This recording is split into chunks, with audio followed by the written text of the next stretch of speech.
ಓಂ ಶಾಂತಿ.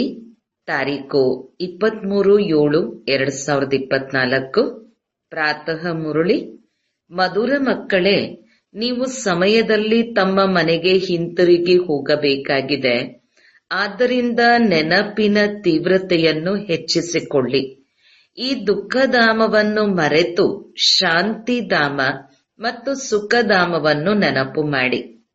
ಪ್ರಶ್ನೆ: ಯಾವ ಒಂದು ಗುಹ್ಯ ರಹಸ್ಯವನ್ನು ನೀವು ಮನುಷ್ಯರಿಗೆ ತಿಳಿಸಿದಾಗ ಅವರ ಬುದ್ಧಿಯಲ್ಲಿ ಏರುಪೇರುಂಟಾಗುತ್ತದೆ? ಉತ್ತರ: ಅವರಿಗೆ ಈ ಗುಹ್ಯ ರಹಸ್ಯವನ್ನು ತಿಳಿಸಿ, ಆತ್ಮವು ಇಷ್ಟು ಸೂಕ್ಷ್ಮ ಬಿಂದುವಾಗಿದೆ, ಅದರಲ್ಲಿ ಸದಾ ಕಾಲಕ್ಕೆ ಪಾತ್ರವು ತುಂಬಲ್ಪಟ್ಟಿದೆ, ಅದು ಪಾತ್ರವನ್ನು ಅಭಿನಯಿಸುತ್ತಲೇ ಇರುತ್ತದೆ ಎಂದು ಸುಸ್ತಾಗುವುದಿಲ್ಲ. ಯಾರಿಗೂ ಮೋಕ್ಷವು ಸಿಗಲು ಸಾಧ್ಯವಿಲ್ಲ. ಬಹಳ ಮನುಷ್ಯರು ದುಃಖವನ್ನು ನೋಡಿ ಮೋಕ್ಷವು ಸಿಕ್ಕಿದರೆ ಒಳ್ಳೆಯದೆಂದು ತಿಳಿಯುತ್ತಾರೆ.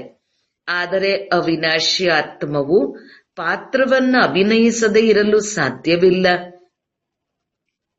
ಈ ಮಾತುಗಳನ್ನು ಕೇಳಿ ಅವರಿಗೆ ಏರುಪೇರು ಉಂಟಾಗುತ್ತದೆ. ಓಂ ಶಾಂತಿ. ಮಧುರಾತಿ ಮಧುರ ಆತ್ಮೀಯ ಮಕ್ಕಳಿಗೆ ತಂದೆಯು ತಿಳಿಸುತ್ತಾರೆ, ಇಲ್ಲಿರುವುದೇ ಆತ್ಮೀಯ ಮಕ್ಕಳು. ತಂದೆಯು ಪ್ರತಿನಿತ್ಯವೂ ತಿಳಿಸುತ್ತಾರೆ, ಮಕ್ಕಳೇ, ಈ ಪ್ರಪಂಚದಲ್ಲಿ ಬಡವರಿಗೆ ಎಷ್ಟೊಂದು ದುಃಖವಿದೆ. ಈ ಪ್ರವಾಹ ಇತ್ಯಾದಿ ಆದಾಗ ಬಡವರಿಗೆ ದುಃಖವಾಗುತ್ತದೆ.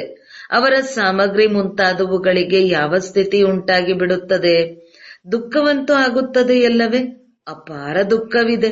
ಸಾಹುಕಾರರಿಗೆ ಸುಖವಿದೆ, ಆದರೆ ಅದು ಅಲ್ಪ ಕಾಲಕ್ಕಾಗಿ. ಸಾಹುಕಾರರು ರೋಗಿಗಳಾಗುತ್ತಾರೆ, ಬಹಳಷ್ಟು ಮೃತ್ಯುವು ಬರುತ್ತದೆ. ಇಂತಹವರು ಶರೀರ ಬಿಟ್ಟರು. ಇಂದು ಇಂತಹದ್ದಾಯಿತು. ಇಂದು ರಾಷ್ಟ್ರಪತಿಯಾಗಿದ್ದವರು ನಾಳೆ ಅವರ ಸಿಂಹಾಸನವನ್ನು ಬಿಡಬೇಕಾಗುತ್ತದೆ. ಮುತ್ತಿಗೆ ಹಾಕಿ ಅವರನ್ನು ಇಳಿಸಿಬಿಡುತ್ತಾರೆ. ಇದರಿಂದಲೂ ದುಃಖವಾಗುತ್ತದೆ. ತಂದೆಯು ಹೇಳಿದ್ದಾರೆ, ದುಃಖಗಳ ಪಟ್ಟಿಯನ್ನು ಬರೆಯಿರಿ. ಈ ದುಃಖಧಾಮದಲ್ಲಿ ಯಾವ ಯಾವ ಪ್ರಕಾರದ ದುಃಖವಿದೆ ಎಂದು. ನೀವು ಮಕ್ಕಳು ಸುಖಧಾಮವನ್ನು ತಿಳಿದುಕೊಂಡಿದ್ದೀರಿ, ಪ್ರಪಂಚದವರೇನು ತಿಳಿದುಕೊಂಡಿಲ್ಲ. ದುಃಖಧಾಮ ಮತ್ತು ಸುಖಧಾಮದ ಹೋಲಿಕೆಯನ್ನು ಅವರು ಮಾಡಲು ಸಾಧ್ಯವಿಲ್ಲ. ತಂದೆಯು ತಿಳಿಸುತ್ತಾರೆ, ಮಕ್ಕಳೇ, ನೀವು ಎಲ್ಲವನ್ನೂ ತಿಳಿದುಕೊಂಡಿದ್ದೀರಿ. ಅವಶ್ಯಕವಾಗಿ ಹೇಳುತ್ತಿರುವುದು ಸತ್ಯವೆಂದು ನಂಬುತ್ತೀರಿ. ಇಲ್ಲಿ ಯಾರಿಗೆ ದೊಡ್ಡ ದೊಡ್ಡ ಮನೆ, ವಿಮಾನ ಇತ್ಯಾದಿಗಳಿವೆಯೋ ಅವರೇ ಈ ಕಲಿಯುಗವು ಇನ್ನೂ 40,000 ವರ್ಷಗಳವರೆಗೂ ನಡೆಯುವುದಿದೆ, ನಂತರದಲ್ಲಿ ಸತ್ಯಯುಗವು ಬರುತ್ತದೆ ಎಂದು ತಿಳಿಯುತ್ತಾರೆ. ಘೋರ ಅಂಧಕಾರದಲ್ಲಿ ಇದ್ದಾರಲ್ಲವೇ? ಈಗ ಅಂತಹವರನ್ನು ಸಮೀಪಕ್ಕೆ ಕರೆದುಕೊಂಡು ಬರಬೇಕಾಗಿದೆ. ಇನ್ನೂ ಸ್ವಲ್ಪ ಸಮಯವಿದೆ ಅಂದಾಗ ಎಲ್ಲಿ ಲಕ್ಷಾಂತರ ವರ್ಷಗಳೆಂದು ಹೇಳುತ್ತಾರೆ, ಅಲ್ಲಿ ನೀವು 5,000 ವರ್ಷಗಳೆಂದು ಸಿದ್ಧ ಮಾಡಿ ತಿಳಿಸುತ್ತೀರಿ. ಇದು 5,000 ವರ್ಷಗಳ ನಂತರ ಚಕ್ರವು ಪುನರಾವರ್ತನೆಯಾಗುತ್ತದೆ. ನಾಟಕಗಳು ಯಾವುದೇ ಲಕ್ಷಾಂತರ ವರ್ಷಗಳು ಇರುವುದಿಲ್ಲ. ನೀವು ತಿಳಿದಿದ್ದೀರಿ, ಏನೆಲ್ಲವೂ ಆಗುವುದೋ ಅದು 5,000 ವರ್ಷಗಳಲ್ಲಾಗುತ್ತದೆ. ಅಂದ ಮೇಲೆ ಇಲ್ಲಿ ದುಃಖಧಾಮದಲ್ಲಿ ರೋಗ ಮೊದಲಾದವೆಲ್ಲವೂ ಆಗುತ್ತದೆ. ನೀವಂತೂ ಮುಖ್ಯವಾದ ಕೆಲವೊಂದು ಮಾತುಗಳನ್ನು ಬರೆಯಿರಿ. ಸ್ವರ್ಗದಲ್ಲಿ ದುಃಖದ ಹೆಸರೂ ಇರುವುದಿಲ್ಲ. ತಂದೆಯು ತಿಳಿಸುತ್ತಾರೆ, ಮೃತ್ಯುವು ಸನ್ಮುಖದಲ್ಲಿ ನಿಂತಿದೆ. ಇದು ಅದೇ ಗೀತೆಯ ಭಾಗವು ನಡೆಯುತ್ತಾ ಇದೆ. ಅವಶ್ಯಕವಾಗಿ ಸಂಗಮ ಯುಗದಲ್ಲಿ ಸತ್ಯಯುಗದ ಸ್ಥಾಪನೆಯಾಗುವುದು.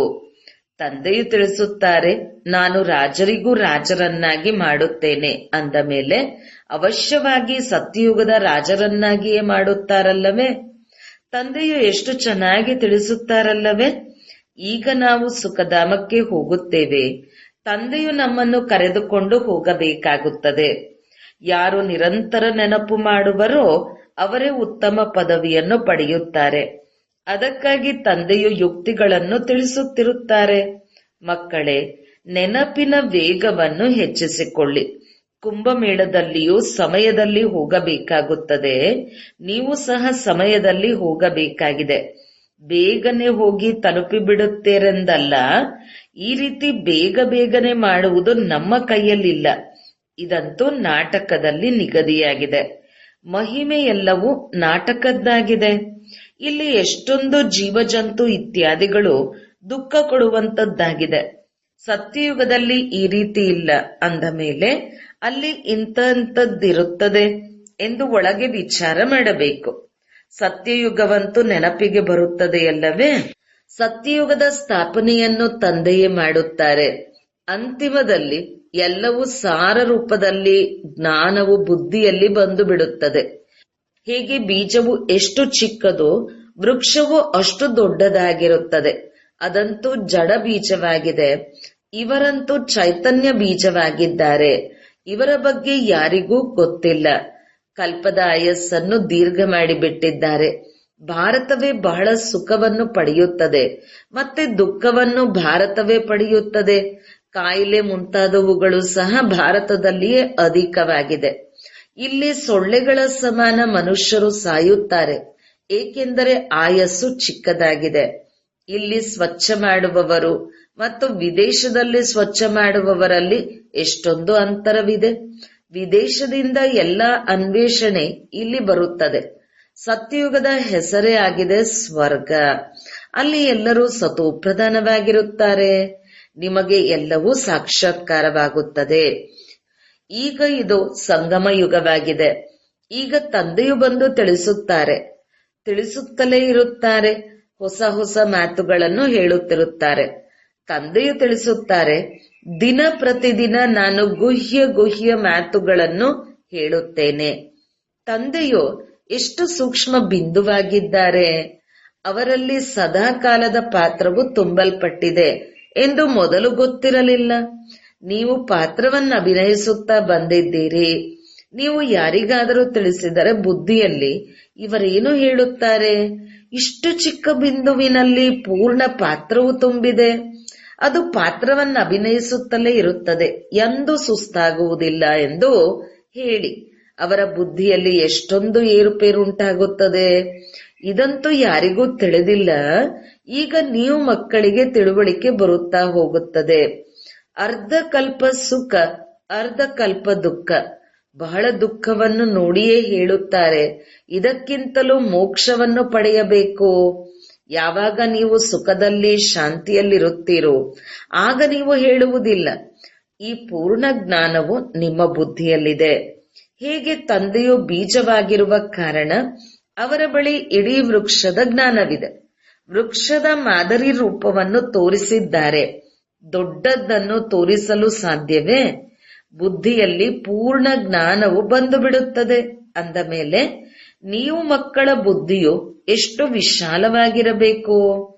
ಇದು ನಾಟಕವಾಗಿದೆ. ಇದರಲ್ಲಿ ಇಷ್ಟು ಸಮಯದ ನಂತರ ಇಂತಿಂತಹವರು ಪಾತ್ರವನ್ನು ಅಭಿನಯಿಸಲು ಬರುತ್ತಾರೆ. ಇದು ಎಷ್ಟು ದೊಡ್ಡ ಅವಿನಾಶಿ ನಾಟಕವಾಗಿದೆ ಎಂದು ಅವರಿಗೆ ಎಷ್ಟೊಂದು ತಿಳಿಸಬೇಕಾಗುತ್ತದೆ. ಈ ಪೂರ್ಣ ನಾಟಕವನ್ನಂತೂ ಎಂದೂ ಯಾರೂ ನೋಡಲು ಸಾಧ್ಯವಿಲ್ಲ, ಅಸಂಭವವಾಗಿದೆ. ದಿವ್ಯ ದೃಷ್ಟಿಯಿಂದ ಒಳ್ಳೆಯ ವಸ್ತುವನ್ನು ನೋಡಲಾಗುತ್ತದೆ.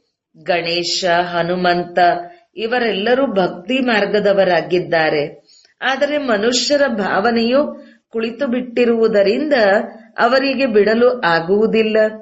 ಈಗ ನೀವು ಮಕ್ಕಳು ಕಲ್ಪದ ಹಿಂದಿನಂತೆ ಪದವಿಯನ್ನು ಪಡೆಯಲು ಓದಬೇಕು, ಪುರುಷಾರ್ಥ ಮಾಡಬೇಕು. ನಿಮಗೆ ತಿಳಿದಿದೆ, ಪ್ರತಿಯೊಬ್ಬರು ಪುನರ್ಜನ್ಮವನ್ನು ತೆಗೆದುಕೊಳ್ಳಲೇಬೇಕಾಗಿದೆ. ಏಣಿಯನ್ನು ಹೇಗೆ ಕೆಳಗಿಳಿದಿದ್ದೇವೆಂದು ಮಕ್ಕಳು ತಿಳಿದುಕೊಂಡಿದ್ದೀರಿ. ಯಾರು ಸ್ವಯಂ ತಿಳಿದುಕೊಂಡಿದ್ದೀರೋ ಅವರು ಅನ್ಯರಿಗೆ ತಿಳಿಸಿತೊಡಗುತ್ತಾರೆ. ಕಲ್ಪದ ಹಿಂದೆಯೂ ಹೀಗೆ ಮಾಡಿರಬೇಕು, ಹೀಗೆ ಮ್ಯೂಸಿಯಂ ಮಾಡಿ ಕಲ್ಪದ ಹಿಂದೆಯೂ ಮಕ್ಕಳಿಗೆ ಕಲಿಸಿರಬೇಕು. ಪುರುಷಾರ್ಥ ಮಾಡುತ್ತಲೇ ಇರುತ್ತಾರೆ. ನಾಟಕದಲ್ಲಿ ನಿಗದಿಯಾಗಿದೆ. ಹೀಗೆ ಅನೇಕರಿರುತ್ತಾರೆ. ಗಲ್ಲಿಗಳಲ್ಲಿ, ಮನೆಯಲ್ಲಿ ಈ ಶಾಲೆ ಇರುತ್ತದೆ. ಕೇವಲ ಧಾರಣೆ ಮಾಡುವ ಮಾತಾಗಿದೆ. ಹೇಳಿ, ನಿಮಗೆ ಇಬ್ಬರು ತಂದೆಯರಿದ್ದಾರೆ.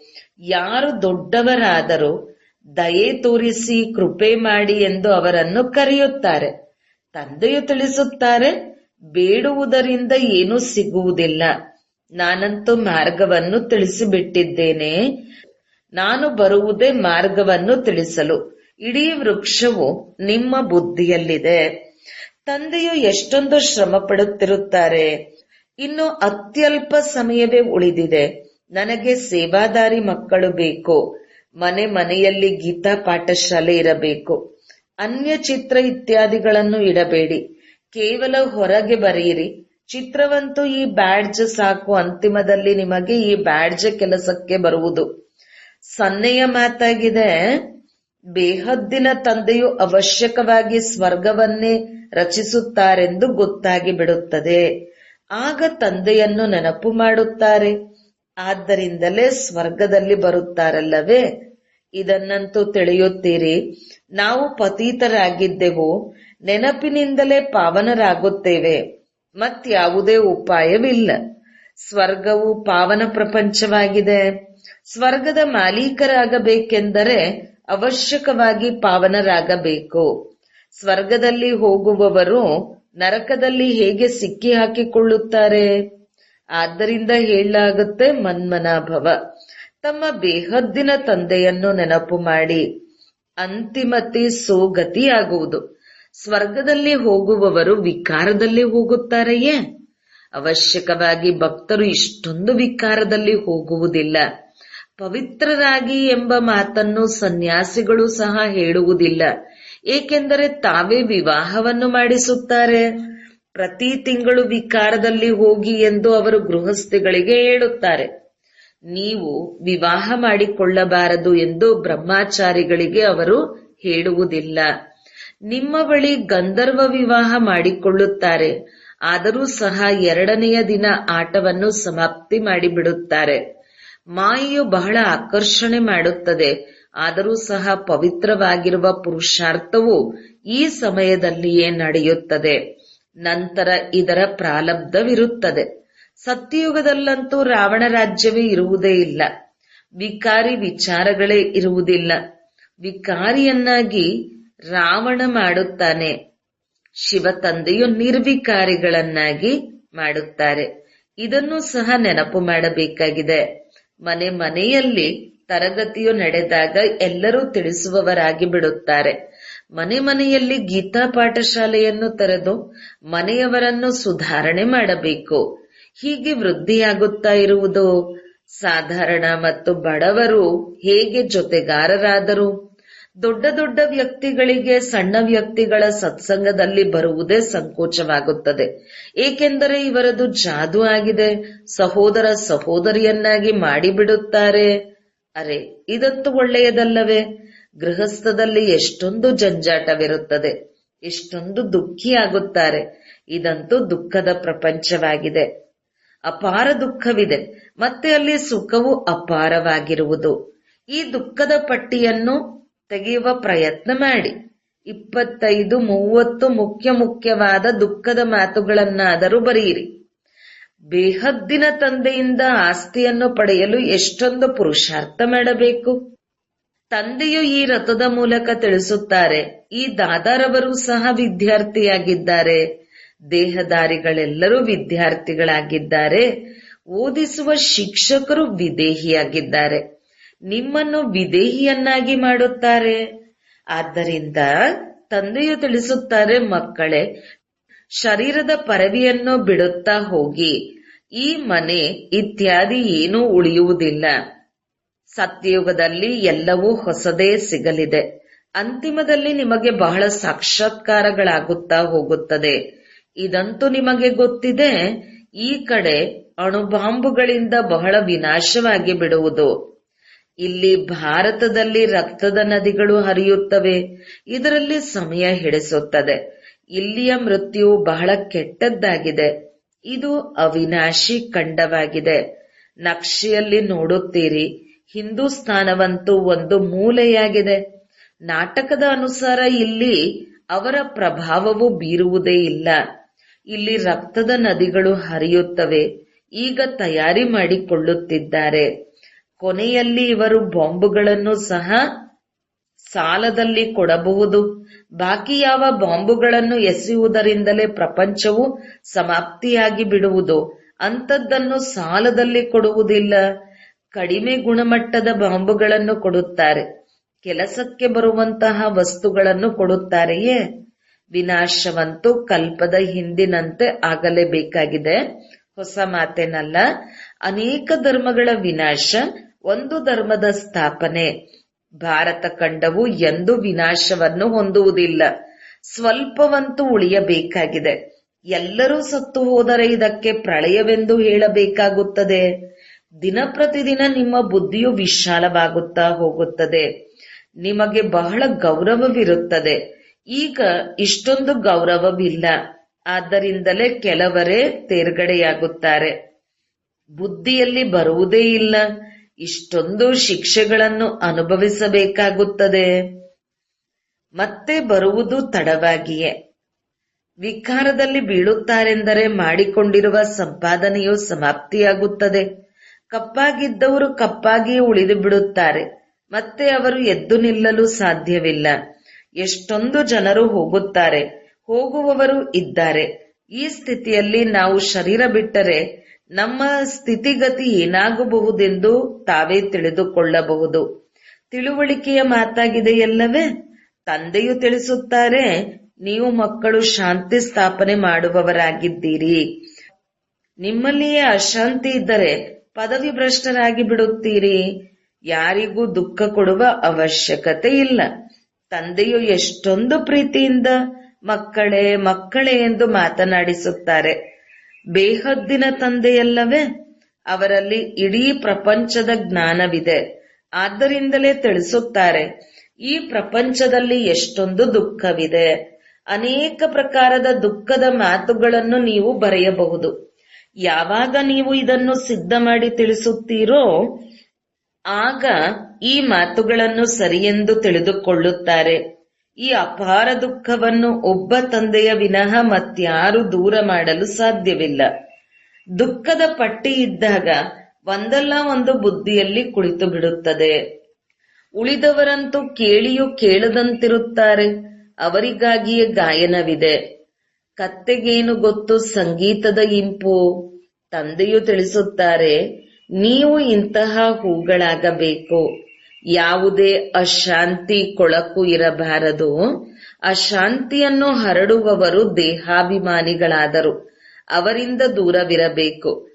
ಸ್ಪರ್ಶಿಸಲು ಬಾರದು. ಒಳ್ಳೆಯದು. ಮಧುರಾತಿ ಮಧುರ ಅಗಲಿ ಮರಳಿ ಸಿಕ್ಕಿರುವಂತಹ ಮಕ್ಕಳ ಪ್ರತಿ ಮಾತಪಿತಾ ಬಾಬ್ದಾದರವರ ನೆನಪು, ಪ್ರೀತಿ ಹಾಗೂ ಸುಪ್ರಭಾತ. ಆತ್ಮೀಯ ಮಕ್ಕಳಿಗೆ ಆತ್ಮೀಯ ತಂದೆಯ ನಮಸ್ತೆ. ಧಾರಣೆಗಾಗಿ ಮುಖ್ಯ ಸಾರ 1. ಹೇಗೆ ಓದಿಸುವಂತಹ ಶಿಕ್ಷಕರು ವಿದೇಹಿಯಾಗಿದ್ದಾರೆ, ಅವರಿಗೆ ದೇಹದ ಪರಿವೆಯೇ ಇಲ್ಲ, ಹಾಗೆಯೇ ವಿದೇಹಿಗಳಾಗಬೇಕು. ಶರೀರದ ಭಾನವನ್ನು ಬಿಡುತ್ತಾ ಹೋಗಬೇಕು.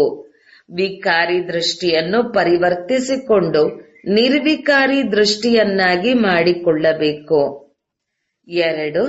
ತಮ್ಮ ಬುದ್ಧಿಯನ್ನು ವಿಶಾಲ ಮಾಡಿಕೊಳ್ಳಬೇಕು. ಶಿಕ್ಷೆಗಳಿಂದ ಮುಕ್ತರಾಗಲು ತಂದೆ ಮತ್ತು ವಿದ್ಯೆಯ ಮೇಲೆ ಗೌರವವನ್ನಿಡಬೇಕು. ಎಂದೂ ದುಃಖವನ್ನು ಕೊಡಬಾರದು, ಅಶಾಂತಿಯನ್ನು ಹರಡಬಾರದು. ವರದಾನ: ಬ್ರಾಹ್ಮಣ ಜೀವನದ ಸ್ವಾಭಾವಿಕ ಸ್ವಭಾವದ ಮುಖಾಂತರ ಕಲ್ಲನ್ನು ಸಹ ನೀರಾಗಿ ಮಾಡುವಂತಹ ಮಾಸ್ಟರ್ ಪ್ರೇಮ ಸಾಗರ ಭವ.